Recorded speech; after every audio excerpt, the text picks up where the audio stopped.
Hello, welcome friends. Today we are going to continue our class. In previous class we have discussed about Greek literature, Greek theater. I hope you remember. If you don't, for your revision, you can go back and watch the video again. Otherwise, you can just have a look on PPT that I have shared in your classroom, and you can catch up. Anyway, it's the beginning, it's our second class, and it will be our first part of the second class. In this class, we'll have two parts where we'll be discussing about early history of Britain, 4th century BC to 11th century BC, where we'll discuss about Celts, then the Romans in Britain, little bit about Anglo Saxon, then King Arthur, and at the end of the first part we are going to discuss about Battle of Hastings. So I'm going to welcome back you once again to our exciting journey through the wonderful world of English literature. So today, especially in this class, we are going to take a trip back in time to explore the early history of Britain. We'll cover everything from fierce Celts to mighty Romans, and of course about the Anglo Saxons, and also we'll discuss about the timeline, what all exciting things has happened, and of course about King Arthur's and couple of his stories and his legendary folklores. And also at the end of the class I'll be sharing some interesting videos on it, and it'll be very short video. So if you just watch couple of videos, you'll go more deep into the topic and you'll understand better. So this will be all at the end of the class, and we'll even dive into the Battle of Hastings 1066. So of course nobody would want to miss this adventure. Oh, shall we start? Okay, let me just brief out about the second section, what we'll discuss in our second part of the this class. So there we are going to delve into the captivating world of Old English literature. We'll also explore some earliest legends like Caedmon, Cynewulf, and of course some of the greatest epic poems at that time, starting with Beowulf. We'll have a couple of more epics we'll talk about. We'll also discuss about elegies in Old English, and also one historicist will discuss Venerable Bede. And last but not least, we'll be taking a look at the remarkable role that Alfred the Great played in Old English literature. So that will be all in our second part. So in first part, we'll be discussing about the early history of Britain, 4th century to 11th century BC. I hope you all are excited. So why not buckle up and get ready for a thrilling ride as we explore the fascinating history and literature of England. We'll begin with Celts. So first thing, tell me, when you think of Celts, what comes in your mind? For me, because I have been watching so many Netflix series there about Celts and all barbarians and Anglo Saxon, all these things. So for me, when I think about Celts, it's a vision of a strong and mighty barbarian warriors. So for me, when I think of Celts, I think of a man who's very strong, barbarian, and fighting with swords and all these things. And tell me in comment, what do what word or what first thing comes in your mind when you think about Celts? Write me in the comments. So, like me, the Greeks also refer to them as Keltoi or Keltai or Galatai, which means, of course, barbarian. So that's about Celts, little introduction. Now we'll just talk about the origin, where did they come from and all these things. So we'll go to the origin. And remember, they are originated in Central Europe. And actually they were a collection of tribes that originated in Central Europe. And even though they were separated tribes, they all had the same culture, traditions, and religious belief. And some of their language was also common. So the first question I would ask, where did they come from? If you know, can you write this in the comment box? Anyway, so early sources suggest that they hailed from Western Europe, and they even occupied land near the headwaters of this river, Danube River. Just give me a second. I just want to see if I am live or some microphone problem. Just give me a second.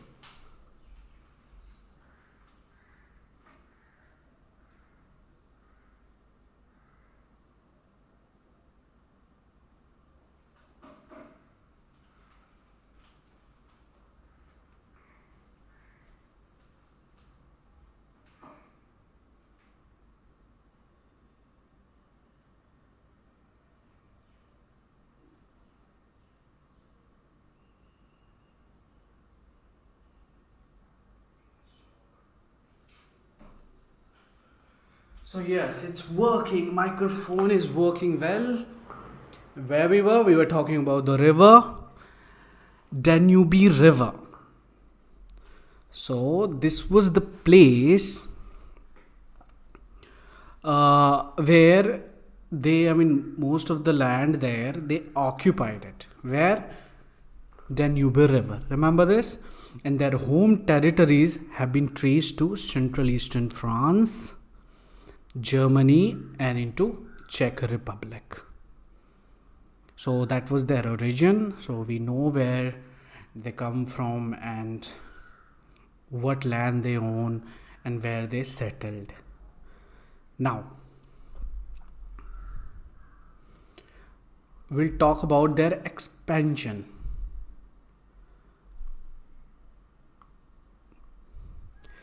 And how they spread all over Europe.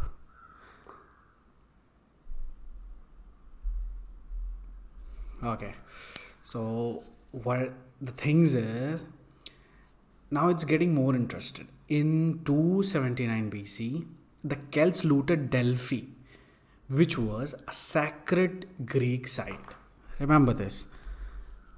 At Delphi, they looted at Delphi, which was a sacred for Greek side. So no wonder why, the Greek called them barbarian. They even had a meeting with Alexander the Great in 335 BC. So after 400 BC, classical writers, recorded a large scale of migration of Celts, which took them from Central Europe into northern Italy and Eastern Europe. That's quite interesting, isn't it? Anyway, so This was the expansion. Now we'll go their arrival. So let's bring things a little closer to home. Now we are talking about Britain. So it's believed that the Celts arrived on the shores of Britain around 1000 BC. That's why we remember, no, 1066 BC there was one battle called Battle of Hastings, and they lived during the Iron Age, the Roman Age, and the post-Roman Age. And their legacy lives on today with examples of their language, culture, and tradition. So that was their expansion. Now we'll talk about their language. So when speaking of language, tell me what kind of language it comes into your mind. So speaking of language, did you know that Welsh is a Celtic language? It's the native tongue of Wales, which is known as Saimru, and is still widely spoken there and across the world. As Cornish. So in Cornwall, there are even few people who still speak which language? Cornish. So it's not a dead language.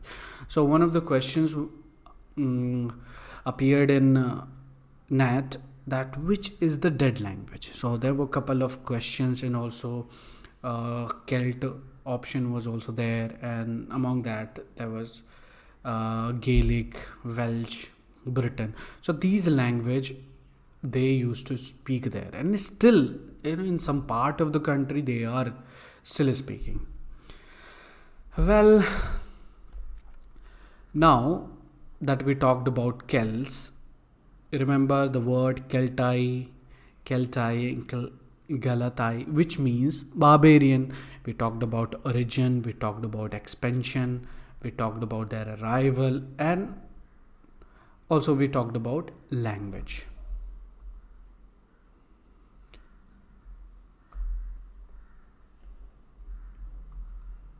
Just give me a minute, it's not managing well. Anyway,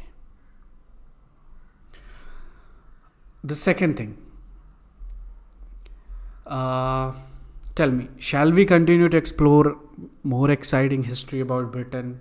If you're ready, how will I know? You have to comment. Tell me yes in the comment, so I'll move into our next topic, the Romans in Britain.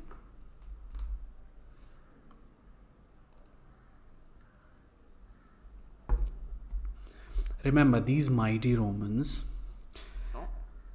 they were the kings of organization and military, and they ruled over an empire that stretched as far as your eyes could see. By the way, by the end of the 1st century AD, Rome had grown so powerful that it even had a firm grip on the land we know as Britain. So they were really powerful. They owned this land called Britain. We'll also talk about why it is called Britain. So it'll be in our second slide.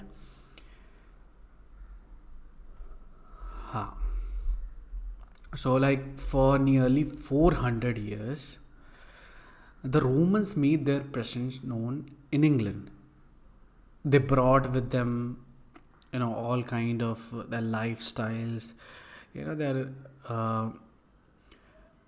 infrastructure, like roads, permanent military garrison, centralized government, taxation, along with that Latin language. And one of the most important things that they brought was the Christianity. And luckily for the Britons and for us, the Romans left behind a treasure of trove of information about their time in Britain, from the likes of Julius Caesar, Tacitus, We have wealth of written sources, while the ruins of their villas, fort, and palaces. When you visit England, you will get to see these kind of things everywhere, So, not to mention the famous Harridan's Wall, which give us an idea of what kind of life they used to live. Well, I would like to go and see what is happening. Anyway, now let's get to the burning question. Why do we call it Britain? Well, here is that I have got some information, about their symbol, in their coin, and also the figure. What does it mean? So anyway, why do we call it Britain? If you have anything to say, write in the comment. Well, so it all goes back to the classical antiquity. Britannica was the name given to British Isle, Great Britain, and the Roman province of Britain during the Roman Empire. The name stuck around, like for centuries, and it was even used as the national personification of Britain. You have seen one photo that I'll show you in the next slide, where a woman is wearing helmet, and she's holding trident and shield. So that was their sign. That's why we call this land to Britain. Anyway, so, and also it also in the early modern period, Britannia image was revived, and she was even featured on coins of the pound, which was actually issued by Charles II. And let's not forget about the Royal Navies, because also they have this particular figure to celebrate its victories, its achievement.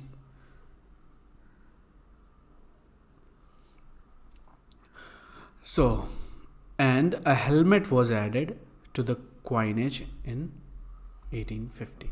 So let's talk about let's see some pictures.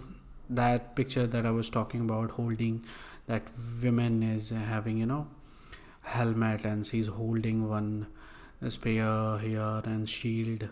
Along with that, there is one tiger, lion, in fact. And this was the first coin which Charles the First scribe in it. And this is the navy that we talked about, because in the navy so many great victories has happened, so they were predicting this in the symbol. Anyway,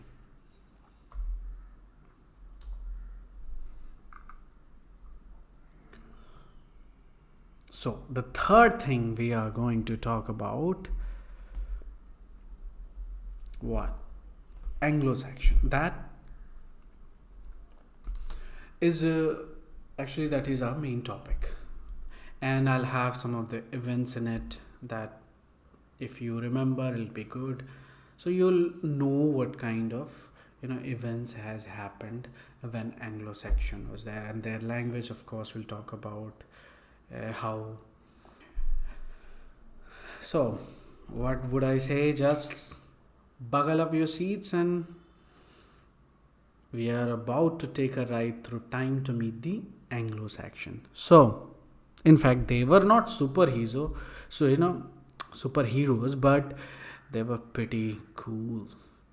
So these guys were settlers from the German regions. We'll just move. We can just see here. The term Anglo-Saxon refers to the settlers from the German regions of Angles and Saxony, who made their way over to Britain after the fall of Roman Empire, around 410 AD.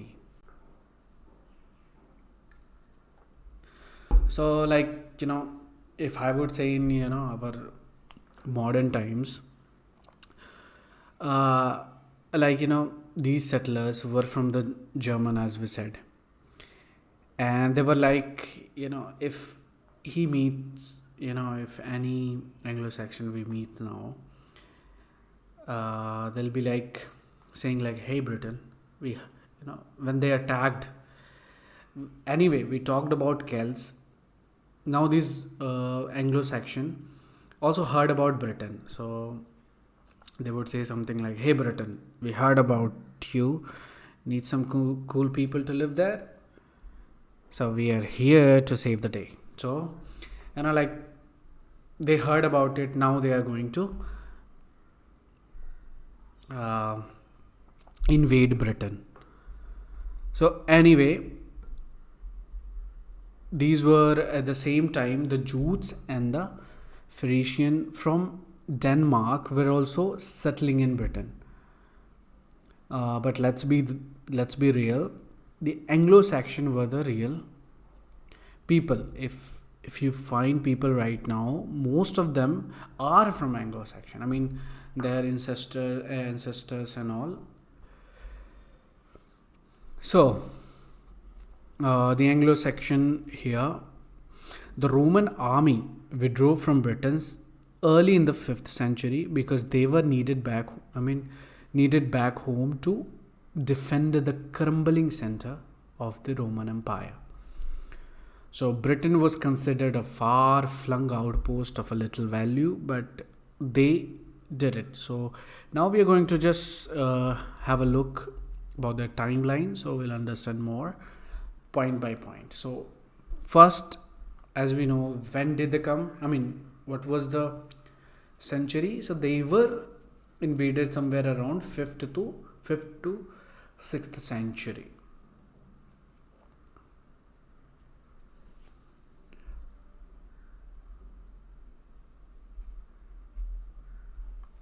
So here they arrived in Britain, migration period. So this period was called migration period. So this is a complex and contested period with many different groups of Germanic people settling in different parts of the country. So these group of people were called, so Anglo-Saxon is, made from the Jutes, the Saxon and the Angels. And what happened in the 7th century? One of the biggest event was to convert these Anglo-Saxon people to Christianity. So the mission of St. Augustine to Kent in 597. So remember this. And also there was the foundation of many monasteries and churches and growth of distinctive Anglo-Saxon Christian culture. And in 8th and 9th century BC, there was some reign of the great Anglo-Saxon kings, So these were Offa of Marcia, we know Alfred the Great, and Egbert of Wessex. So these rulers established a strong centralized kingdom and fought off invasion from Viking raiders.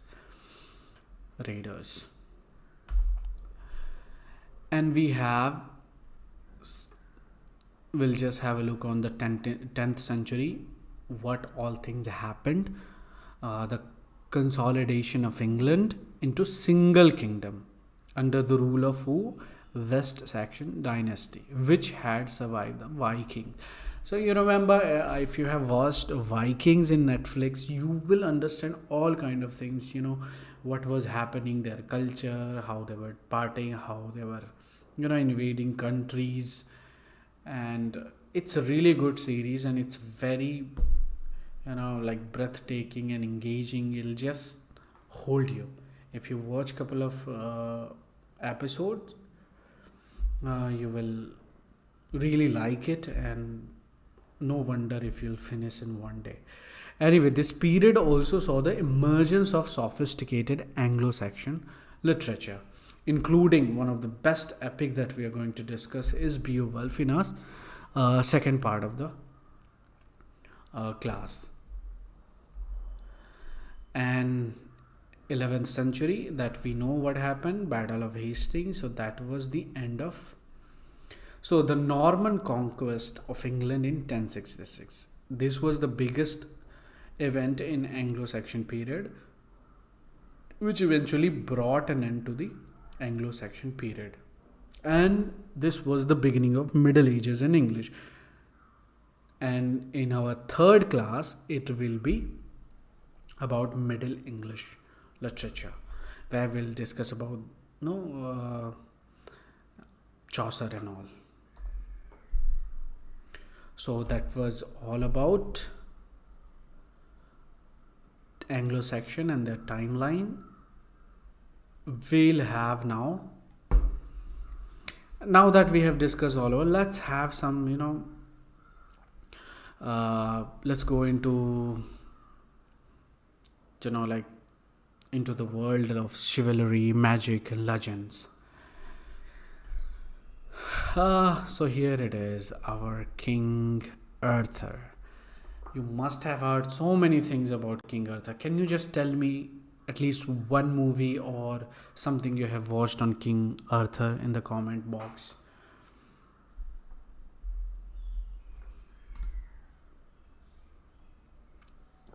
So, this legendary British king has captured the hearts and imagination of people in England, and for centuries, its stories inspire everybody.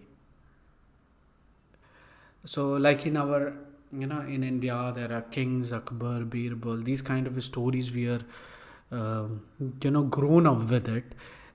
Similarly, it is with British people. They have been hearing the legendary stories of King Arthur, so many things like the Knights of Round Table, Camlet, Excalibur, Merlin, Holy Grail, Lancelot, Guinevere, medieval romances, Celtic mythology.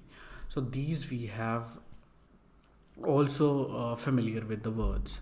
So when you hear the stories and things about King Arthur or movies or anything, you'll just come across all these important keywords.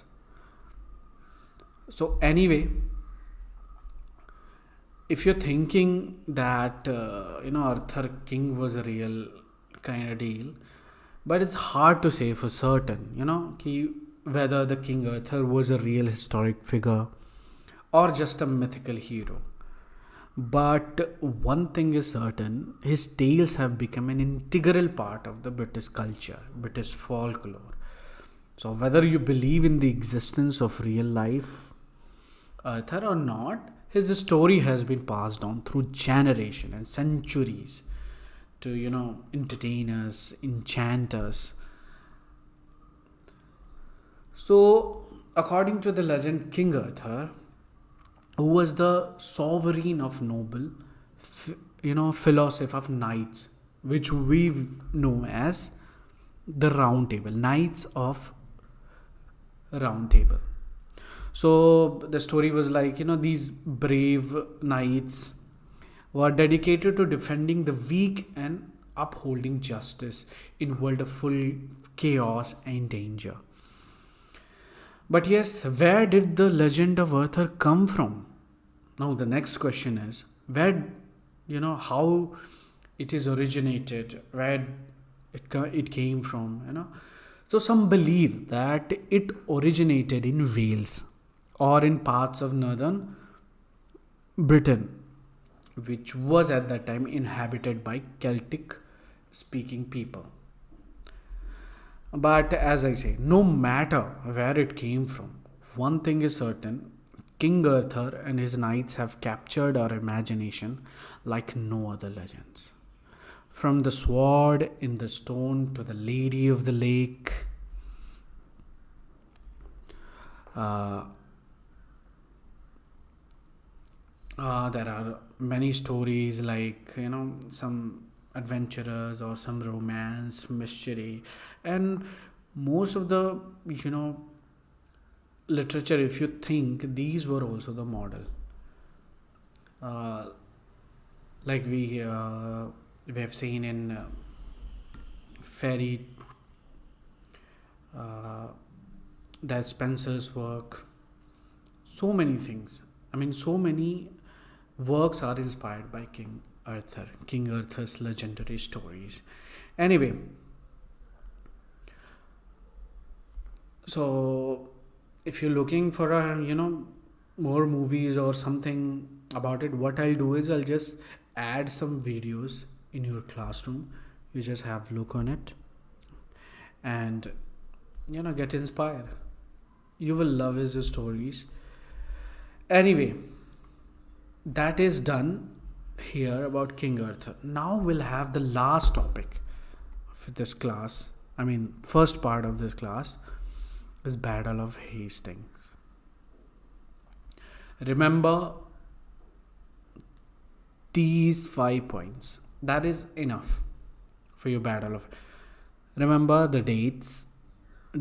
I mean, in questions, what they ask is chronologically order. So whatever events comes, like War of Roses and all this, like arrange this in chronological order. So Battle of Hastings was 1066. Remember this word, Norman conquest of England. Who won? William the Conqueror's victory. Who lost? Harold Godwin's death. It was all depicted where? In tapestry, and that was the end of Anglo Saxon rule.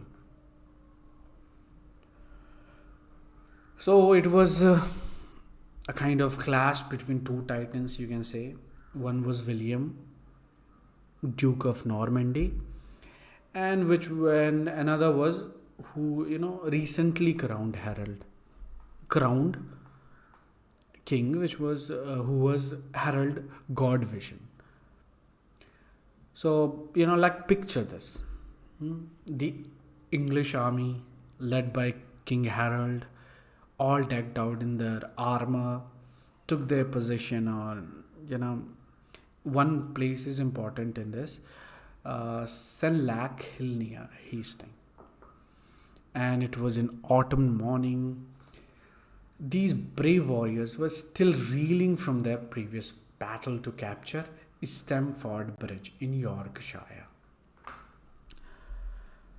But that didn't stop them from defending their land with everything they had. On the other hand, our William King, William had and his army were well rested and came at them with everything they had. The Normans attacked with cavalry and infantry, but Harold's soldiers, in true English fashion, held their ground and fought valiantly behind their sturdy shield wall. The fight was for many hours. It was not, it was very grim. We couldn't decide, neither side able to gain clear advantage. It wasn't until the Normans appeared to retreat the English made their fatal mistake. What happened? They broke ranks to pursue the enemy, giving the Normans an opening to attack with their cavalry. King Harold himself, that was one of the biggest event happened. The arrow, one arrow was struck in the eye of King Harold by a chance Norman arrow and killed him, leaving his loyal bodyguard to fight to the bitter end. So what happened in the end? Harold lost. He was killed by an arrow, and that's how the Battle of Hastings ended. And that's how our first part of the class is ended. So when we come back, we'll dive into the exciting world of Old English literature. We'll explore the works of Caedmon, Cynewulf, and even the legendary epic Beowulf. That'll be my favorite, and also we'll just recite a couple of lines from Beowulf, and we'll have a detailed discussion on Beowulf. Plus, we'll learn about the life and legacy of Venerable Bede, Alfred the Great, and much more. So it's good for us to start now. I will continue this because we had a really long break till now. So from today, we'll continue and we'll try to finish everything in one or 2 months. All British literature, American and Commonwealth, Indian, and of course we'll have